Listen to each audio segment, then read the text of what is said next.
Great good morning to all. आज हम लोग जो है एनसीईआरटी सोशल साइंस, जैसा हमने यहाँ लिख दिया क्लास 6, ठीक है, क्लास 6 एनसीईआरटी का second chapter diversity and discrimination पढ़ने जा रहे हैं। इसका पहला जो है पार्ट ऑलरेडी अपलोड किया जा चुका है, जिसमें हम प्रेजुडिसाइज के बारे में पढ़े थे। अब हम लोग जो है स्टीरियोटाइप्स के बारे में पढ़ेंगे। अगर स्टीरियोटाइप्स के अगर आप हिंदी मीनिंग को या डिक्शनरी में इसके मीनिंग को सर्च करेंगे तो आप पाएंगे कि यह लिखा हुआ पाएगा लकीर के फकीर। मतलब ये प्रेजुडाइस से मिलता जुलता ही है। इसका है कि जब हम किसी भी व्यक्ति के लिए या फिर किसी भी एक सेक्शन ऑफ सोसाइटी के लिए जब हम अपनी पूर्व धारणा कुछ बना लेते हैं, ठीक है, या पूर्वानुमान हम कुछ कर लेते हैं, जबकि वास्तविकता और रियलिटी से उसका कोई मेलजोल नहीं होता, तो वही जो है स्टीरियोटाइप्स होता है। अब हम बुक के माध्यम से अकॉर्डिंग टू दिस बुक हम ये जानने का प्रयास करेंगे कि इसका असली मीनिंग क्या होता है और इस बुक के माध्यम से क्या बताने का प्रयास किया जा रहा है, ठीक है। तो हमारा जो अभी का जो टॉपिक होगा, जिस बिंदु पे हम बात करने जा रहे हैं, वो है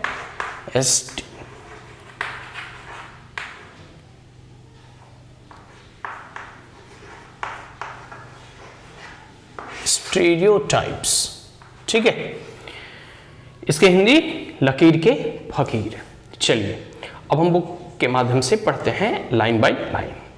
all of us are familiar with gender differences. सभी लोग जो है हम लोग स्त्री और पुरुष, गर्ल चाइल्ड या बॉय चाइल्ड के बारे या फिर इन दोनों के बीच का मतभेद या डिफरेंसेस, जो भिन्नताएं हैं, इससे हम लोग भली भांति परिचित हैं। What does it mean to be a boy or girl? आपके लिए इसका क्या अर्थ निकलता है कि कोई लड़का है और कोई लड़की है। Many of you would say we are born as boy and girls. बहुत लोगों का एक ऐसा मानना है या ऐसा कहना है कि हम लोग जो है लड़के या लड़कियों के रूप में जन्म लेते हैं, उत्पन्न हमारा होता है। लेकिन वास्तविकता क्या ऐसा है क्या? वास्तविकता ऐसा नहीं है। व्यक्ति जो है एक सिंपल सा ह्यूमन बींग्स के तौर पे जन्म लेता है, एक ऑफस्प्रिंग होता है, एक लिटिल चिल्ड्रेन के रूप में वो जन्म लेता है। ये समाज जो है, ये जो सोसाइटी है, ये हमारी जो धारणाएं हैं, वो उसे एक आइडेंटिटी प्रोवाइड कराती है कि someone are called boys and someone are girl according to their physical appearances. लेकिन अगर आप देखें तो अभी के वर्तमान दृष्टिकोण की बात करूं तो रिसेंटली देखो, जैसे कॉमनवेल्थ गेम्स हुआ, तो हर एक चीज में, चाहे रेसलिंग हो, एथलीट हो, ठीक है, रेस वगैरह हो, या किसी भी चीज में हो, as compare to men, women और गर्ल भी जो है वह अपना परचम लहरा रही थी और भारत के को जो है रिप्रेजेंट कर रही थी और मेडल्स जीत रही थी, ठीक है। तो हम एक आइडेंटिटी किसी के ऊपर थोपते हैं कि सम वन आर कॉल्ड जो है girl and some one are boys, ठीक है। सो ये हमारी जो है एक उसे पहचान दिया जाता है हमारी ओर से।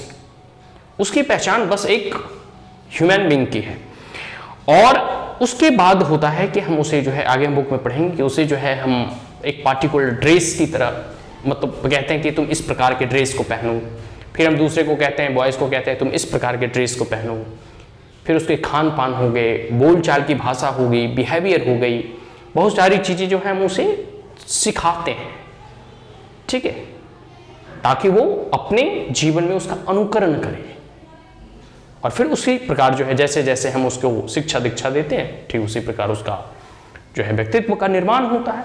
तो जैसे बॉयज को कहा जाता है ना कि अगर वो कहीं गिर जाए, उसे चोट लग जाए, तो कहते हैं अरे अरे तुम रो मत, तुम तो शेर के बच्चे हो, मतलब तुम शेर हो, बच्चे मतलब रोते नहीं, ठीक है, मर्द को दर्द नहीं होता, अमिताभ बच्चन। तो यही है कि it is a given what is there to think about and let us see if this is the case. कुछ यहाँ एग्जांपल्स के माध्यम से आप समझते हैं कि दे आर वेल बिहेव्ड, ठीक है। यहाँ जो देखो कुछ सेक्शन दिया गया है, एक गर्ल्स के बारे में है, एक बॉयज के बारे में है, कि arrange the statement given below in these two sections according to what you think is appropriate to the section. मतलब बॉयज के लिए अप्रोप्रिएट क्या होंगे और गर्ल्स के लिए अप्रोप्रिएट क्या होंगे, इसके बारे में यहाँ पूछ रहा है। They are well behaved, they are soft spoken and gentle. ये स्वाभाविक सी बात है, गर्ल्स के बारे में कहा जा रहा है, मतलब जैसे कहा जाता है ना कि गर्ल्स को मीठा बोलना चाहिए या सॉफ्ट रहना चाहिए या फिर जेंटल रहना चाहिए, गौ की तरह रहना चाहिए, हालांकि मेल को भी और जो बॉय चाइल्ड होते हैं उसे भी सॉफ्ट रहना चाहिए, उसे भी जेंटल रहना चाहिए। They are physically strong, boys के बारे में कहा जाता है कि अरे तुम जो है फिजिकली स्ट्रांग हो।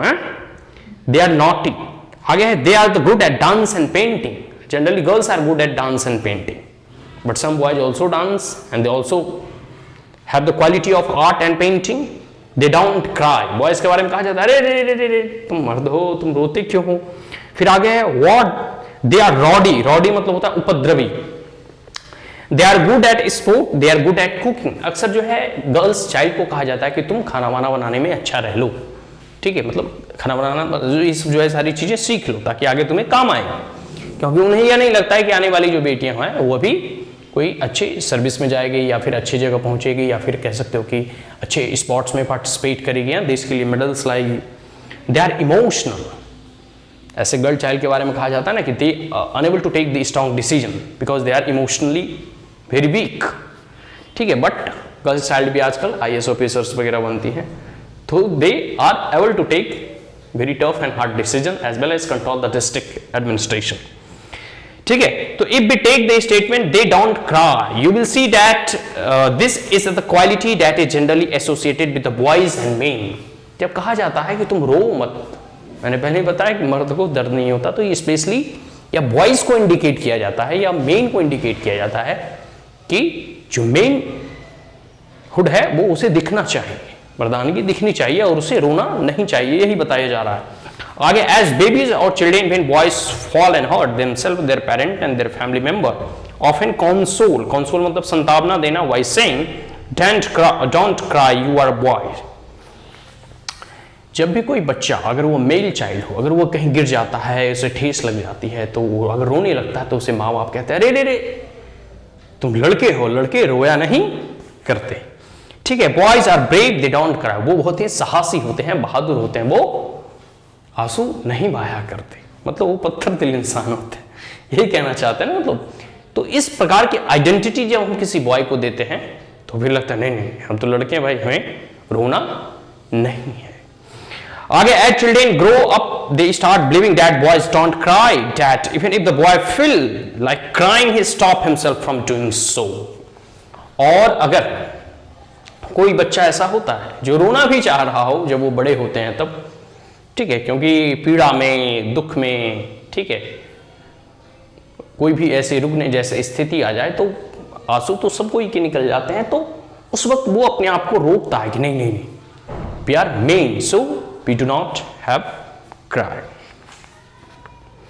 आगे है कि he also believe that crying is a sign of weaknesses, और उसे लगता है कि जो रोना है एक साइन ऑफ वीकनेसेस है, वीकनेसेस मतलब कमजोरी, जो कमजोर व्यक्ति होते हैं वही रोते हैं। So even though the boys and girls sometime want to cry specially if they are angry or pain, as they grow older boys learn to teach themselves not to cry. लेकिन अगर वो रोना भी चाहे, लेकिन जैसे जैसे वो बड़ा होते हैं वो कोशिश करते हैं कि हम किन्हीं भी परिस्थितियों में रोए नहीं, अगर रोएंगे तो यह एक सिनोनिम्स ऑफ वीकनेसेस होगा, मतलब एक प्रकार से वो कमजोर जो है दिख जाएंगे कि ये रोता है तो ये मतलब कमजोर है, वीक है, और ये एज अ लाइक गर्ल्स है। और गर्ल्स के बारे में ऐसी धारणा में दे आर इमोशनली वीक, बात बात पे रो देती हैं, मतलब ऐसी एक धारणा है, इसमें कोई साइंटिफिक प्रूवन कोई चीज नहीं है। If a boys cry then he feel that others will either tease him or laugh at him, so he stop himself from doing so in front of others. उन्हें लगता है कि कोई भी व्यक्ति ऐसा जो मेन होता है अगर वो क्राई करेगा, मतलब वो रोएगा सभी के सामने, तो या तो उस पर सब हंसेंगे कि बताओ लड़का होके ही रोता है, या तो फिर उस पर जो है उसे चिढ़ाएंगे, तो इसलिए वो सभी के सामने रोने से अपने आप को बचाता है। This is the way boys are and this is how the girls are. और एक और स्टेटमेंट अक्सर सुनने में आता है कि लड़कियां इस तरह होती हैं और लड़के को इस तरह होने चाहिए, या लड़के इस तरह के होते हैं और लड़कियां इस तरह की होनी चाहिए। इस प्रकार के स्टेटमेंट अक्सर जो है हम घरों में सुनते हैं, और बच्चों जब बढ़ रहे होते हैं उस वक्त उसे यह चीजें, कुछ क्वालिटीज बताया जाता है कि बच्चों जो मेन है उसे, जैसे अभी बताया जा रहा है कि वो रोते नहीं है, तो यह उसका एक आप जो है आइडेंटिटी बना रहे हो कि the main child should not cry. उसी प्रकार जो गर्ल चाइल्ड होती है उसकी भी कुछ आइडेंटिटी होती है, इस प्रकार के तुम्हारे पहनावे ओढ़ावे, चाल चलन, बोल चाल की जो है तरीके होने चाहिए। तो आगे है कि these are statement be hear constantly and accept without even thinking and we start believing that each one of us must behave accordingly. और इस प्रकार की जब स्टेटमेंट हम अपने बड़े से, बुजुर्ग से, माता पिता से, घर में, समाज में, ठीक है, आस पड़ोस में जब सुनते हैं तो हम उसे ज्यों का त्यों जो है स्वीकार कर लेते हैं और कभी उस पर प्रश्न चिन्ह खड़ा नहीं करते कि आखिर मुझे ऐसा क्यों नहीं करना चाहिए और क्यों करना चाहिए। We fit all boys and all girls into an image that society create around us। बहुत अच्छा स्टेटमेंट है कि इस पूरे के पूरे समाज में या समाज के लोग, घर परिवार के लोग एक लड़के और एक लड़कियों को एक आइडेंटिटी दे देते हैं, एक पहचान दे देते हैं कि लोगों को ऐसा होना चाहिए, मतलब बॉयज को ऐसा होना चाहिए और एक गर्ल्स को ऐसा होना चाहिए, उसकी बिहेवियर ऐसी होनी चाहिए, इसका बिहेवियर ऐसा होना चाहिए, ठीक है, उसका ड्रेस ऐसा होना चाहिए, इसका ड्रेस कोड ऐसा होना चाहिए। तो the identity of boys and girls are created by the society. Is that clear? अब हम थोड़ा कुछ चीजें गर्ल्स के बारे में भी यहां पढ़ लेते हैं कि they are soft and gentle. मतलब गर्ल्स को कहा जाता है कि तुम सॉफ्ट रहो और जेंटल रहो, मतलब नम्र रहो, तुम्हारा स्वभाव क्या होना चाहिए, विनम्र होना चाहिए। अगर बॉयज भी विनम्र हैं तो इसमें भी कोई आपत्ति नहीं है, बट ये स्पेशली गर्ल्स चाइल्ड को यहां इंडिकेट करके कहा जा रहा है the girls should gentle and soft. आगे दे आर वेल बिहेव्ड, और इसके साथ साथ वेल बिहेव्ड भी होना चाहिए। क्यों? अगर बॉयज वेल बिहेव्ड है तो इसमें क्या बुराई है लेकिन यहाँ प्रकृति ही बना रहे कि नहीं, गर्ल्स को वेल बिहेव्ड होना चाहिए, लड़के थोड़ा नटखट और बदमाश हो तो चल सकता है, isn't it? ये मतलब कहने का प्रयास किया जा रहा है। आगे है कि do the girls possess this quality at birth or do they learn such behaviours from other. और सबसे बड़ा प्रश्न चिन्ह यह खड़ा हो रहा है कि क्या ऐसी क्वालिटी बच्चे जन्म के साथ, मां के गर्भ के साथ जन्मने के बाद जो है ऐसे सीखते हैं? तो ये समाज के लोग जो है या आस पड़ोस के लोग, अपने ही घर परिवार के लोग जो है ये सब आइडेंटिटी क्रिएट करते हैं और ये सब सारी चीजें उन्हें सिखाते हैं। तो जैसे जैसे वो बड़ा होते हैं धीरे धीरे ये क्वालिटी उनमें एसिमुलेट हो जाती है, आत्मसात कर लेते हैं बोल में, और फिर ऐसे ही बिहेवियर वो दूसरों के साथ करते हैं और कोशिश करते हैं कि हम समाज के जो सिद्धांत हैं, ठीक है, उन सिद्धांतों को जो है फॉलो करते रहें। तो आगे है कि what do think the girls who are not soft and gentle and those who are naughty. और उस लड़कियों के बारे में क्या जो कि सॉफ्ट नहीं है, जेंटल नहीं है, जो नटखट है, तो उसके बारे में अक्सर जो है धारणा लगाई जाती है, देखो देखो देखो वो कैसे मतलब बात कर रही है, उसका बात करने का उसे सलीका नहीं है। मतलब ये सब सारे अक्सर देखो आस पड़ोस में जो कैसे होते हैं चुगलीकरण, दूसरे लोग मतलब के बारे में जो है कानाफूसी करते रहते हैं। तो ये सब सारी जो चीजें हैं, तो जब आप समाज के सिद्धांतों को अगर नहीं पालते हैं या मतलब उसका पालन नहीं करते हैं तो फिर आपको आपके बारे में ऐसी मिथ्या या भ्रम जो है प्रसारित किया जाता है। अक्सर ऐसा होता है कि जैसे कुश्ती है, कुश्ती हमेशा कहा जाता है कि ये लड़कों का गेम है, लेकिन देखो अभी पिता बबीता के जो दंगल मूवी बना, गर्ल्स साइड थी, कुश्ती लड़ी, मेडल जीती, देश के लिए खेली। तो जब हम किसी पूर्व जो धारणा है उसे जब हम तोड़ते हैं, ठीक है, तब हमें पता चलता है कि वास्तविकता में बॉयज और गर्ल्स में कोई डिफरेंस है नहीं, बल्कि यह डिफरेंस समाज के जो सिद्धांत हैं, जो रीति रिवाज हैं, उससे यह चला आ रहा है। लेकिन नेचुरली प्राकृतिक रूप से इनमें कोई भी भिन्नताएं भगवान ने नहीं बनाया है। बोथ ऑल आर इक्वल, दोनों जो है या फिर सभी लोग जो है एक समान है।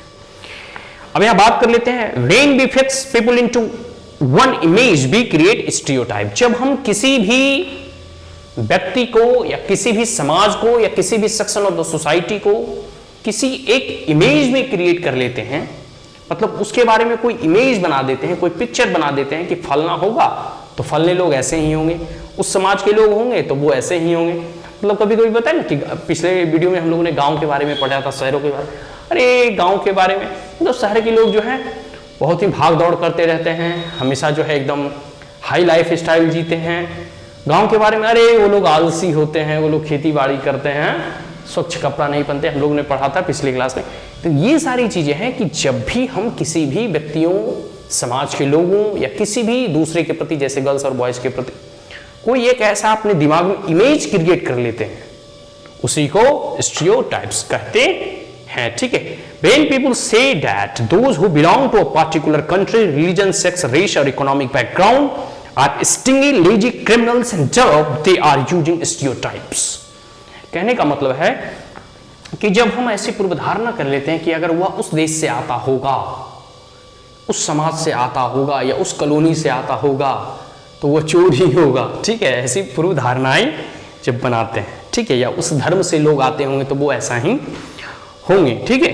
कोई ऐसे इकोनॉमिक बैकग्राउंड से आते होंगे तो वो उस प्रकार के ही लोग दिखे जाएंगे जो कि कंजूस होंगे, आलसी होंगे, क्रिमिनल हो सकते हैं और डंप हो सकते हैं। तो ये सब एक स्टीरियोटाइप्स है। आगे there are stingy and generous people everywhere. हर जगह जो है आलसी भी लोग होते हैं, उदार भी लोग होते हैं, ठीक है। सभी धर्मों में कुछ जो है अच्छे लोग भी होते हैं और बुरे लोग भी होते हैं, ठीक है। और सभी ग्रुप में कुछ गरीब भी होते हैं, कुछ अमीर भी होते हैं। तो and just because some people are like that it is not fair to think that everyone will be the same. और यह हमेशा दूसरों के प्रति यह मिथ्या भ्रम पालना और सभी को एक ही चश्मे से देखना या कहीं भी और किसी भी रूप में तर्क संगत जान प्रतीत नहीं होता है। क्लियर हो गया? आगे stereotype stop us from looking at each person as a unique individual. और स्टीरियोटाइप्स जब हम किसी के प्रति, किसी समाज के प्रति, किसी देश के प्रति, किसी राष्ट्र के प्रति जब बना लेते हैं तो हम जो एक इंडिविजुअल व्यक्ति होना चाहिए वैसे इंडिविजुअल व्यक्ति की जो अपनी पर्सनल क्वालिटी है उसको हम नजरअंदाज कर देते हैं, ठीक है। आगे है कि उसके अंदर जो स्किल्स है उसको हम आंकते और उसका मूल्यांकन नहीं करते हैं। दे fit large number of people into one pattern और टाइप्स। वो एक large section of the society, large number of people को सब एक ही पैटर्न में जो है हम सबको मापने का प्रयास करते हैं कि अगर 2-4 लोग इस कॉलोनी के चोर हो गए तो सारा कॉलोनी ही चोर हो गया, ठीक है। मतलब ऐसे कह सकते हो, ठीक है। अगर 2-4 लोग जो है गोल्ड मेडल जीत गए तो मतलब सारे के सारे इस कॉलोनी में, ठीक है, विद्वान ही जन्म लेंगे। तो मतलब ऐसे एक धारणा होती है, ठीक है। तो अच्छी धारणा भी और बुरी धारणा सभी चीजों के बारे में यहाँ कही जा रही है। तो stereotype effect all of us as they prevent us from doing certain thing that we might otherwise be good at. और जब हम किसी चीजों के प्रति पूर्व धारणा बना लेते हैं तो हम कोई भी चीज का और कोई भी काम करने के बारे में पहले एक बार सोचते हैं कि यह करना तर्कसंगत होगा या नहीं, या कुछ भी। जैसे अब बॉयज के बारे में कहा जाता है कि वो उसे रोना नहीं चाहिए, उसे क्राई नहीं करना चाहिए। तो कई बार जो है दुख और पीड़ा सबको होती, हो सकता है वो रोना चाहे लेकिन सबके सामने ना रो रहा हो, अकेले में रो रहा हो। गर्ल्स साइड के बारे में भी कहा गया दे आर जेंटल, सॉफ्ट होना चाहिए। क्यों? अगर उसे रेसलिंग करना होगी तब बबीता की तरह तब। तो ये सारी चीजें है ना कि अपने अपने व्यक्तित्व जो है के बारे में अपने आप मूल्यांकन करना चाहिए। हाँ, यह सही है कि हम लोग जो है कह सकते हैं कि भारत ऐसे भी एक कल्चरल और सिविलाइजेशनल स्टेट है, तो बहुत सारे सिद्धांत और रीति रिवाज अच्छे भी होते हैं, इसे नकारा नहीं जा सकता। लेकिन हाँ, हर चीज को ज्यों को त्यों एक्सेप्ट करना भी तर्कसंगत नहीं हुआ। तो ये सब धारणाओं को जब हम तोड़ते हैं, आगे बढ़ते हैं, तो कई बार जो है हम, जैसे कल्पना चावला अंतरिक्ष पे गई, सुनीता विलियम अंतरिक्ष पे गई, तो ऐसे कई ऐसे आपको एग्जाम्पल्स देखने को मिल सकता है जिन्होंने विश्व में भारत का नाम और कह सकते हो अपने समाज और अपने परिवार के नाम को जो है एक नई कीर्ति प्रदान किया, नया यश प्रदान किया और मान सम्मान बढ़ाया। आज अब हम इस टॉपिक को यहीं समअप करते हैं। इसके आगे भी देखो अभी बहुत सारे टॉपिक पढ़ना है, जैसे इनइक्वालिटी एंड डिस्क्रिमिनेशन हो गया, ठीक है। इसके बारे में किसी हम अगली वीडियो में पढ़ेंगे। So that's all, and if you are the first time on my channel, like it, share it, as well as subscribe it. Thank you once again. Have a great day.